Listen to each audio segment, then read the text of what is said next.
Shalom, salam damai sejahtera dari Tuhan Yesus Kristus menyertai saudara.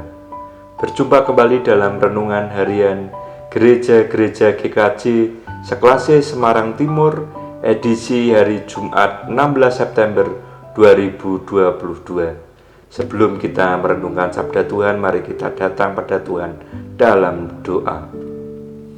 Tuhan Allah Bapa di surga, mengucap syukur pada saat ini kami akan mendengarkan sabda-Mu.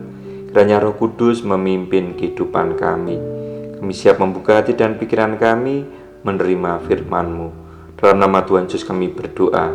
Amin.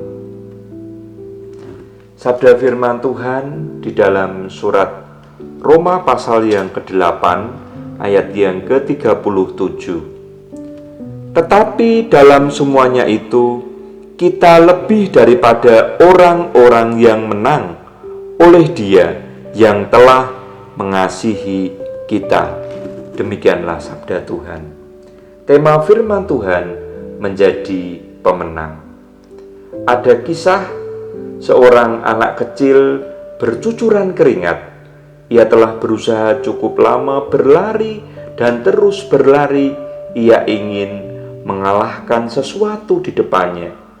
Ia ingin melampaui bayangannya sendiri.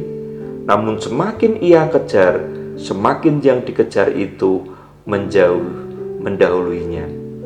Tak peduli berapa jauh ia mengejar, berapa cepat ia berlari, bayangannya selalu tetap saja berada di depannya.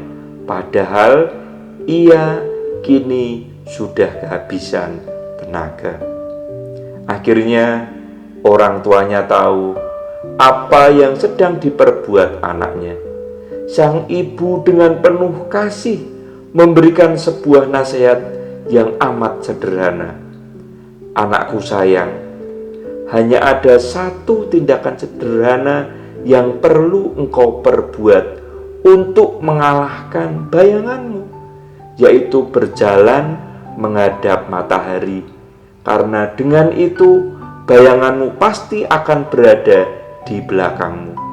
Hanya dengan itu engkau menjadi pemenang. Saudaraku, kita mungkin pernah atau sedang berusaha sekuat tenaga untuk melampaui suatu bayangan tertentu. Mungkin kita berhadapan dengan problema, dengan pekerjaan, studi, atau masalah kehidupan rumah tangga, dalam ekonomi keluarga. Bila saat itu datang, mari kita berdiri menghadap Sang Sumber kehidupan. Yesus Kristus adalah Sang Sumber kehidupan. Seperti matahari terbit setiap pagi menyinari umatnya. Seperti itulah janji Tuhan Yesus bagi umatnya. Saudaraku, seorang pemenang bukanlah orang yang tidak pernah punya persoalan dalam hidupnya atau orang yang tidak pernah gagal. Seorang pemenang adalah orang yang pernah gagal tetapi mau bangkit dan berusaha sampai ia meraih kemenangan. Orang yang penuh ketekunan dan kesabaran melewati setiap ujian dan persoalan hidupnya tanpa keluh kesah, hingga ia memperoleh apa yang dijanjikan oleh Tuhan.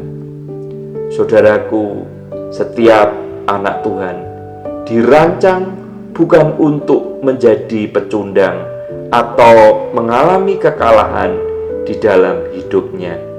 Tetapi Alkitab menegaskan bahwa setiap orang percaya diciptakan dan dirancang Tuhan dengan potensi untuk menjadi pemenang, bahkan lebih dari seorang pemenang.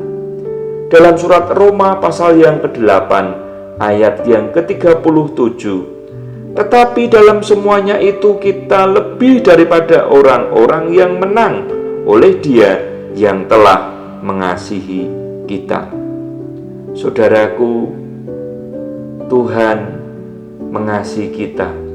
Janji firman Tuhan tersebut dapat muncul pertanyaan, sebagai berikut. Mengapa ada kata lebih? Apakah kelebihan kita sebagai seorang pemenang? Kelebihan kita menyangkut tentang proses yang harus kita jalani.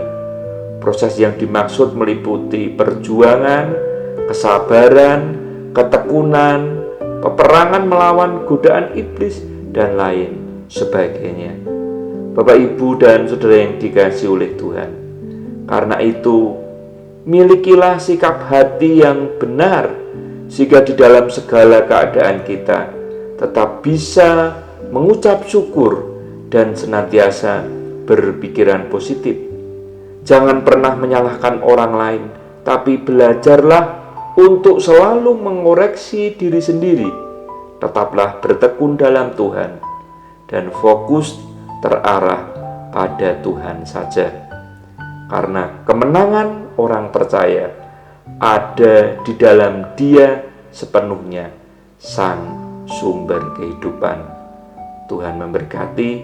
Amin. Mari kita berdoa. Kami datang kepadamu, ya Allah Bapa di surga, mengucap syukur atas sabda firman-Mu. Jadikan kami pemenang yang mampu melewati segala proses, segala ujian yang ada dalam kehidupan kami. Terima kasih ya Tuhan, dalam nama Tuhan Yesus kami berdoa. Amin.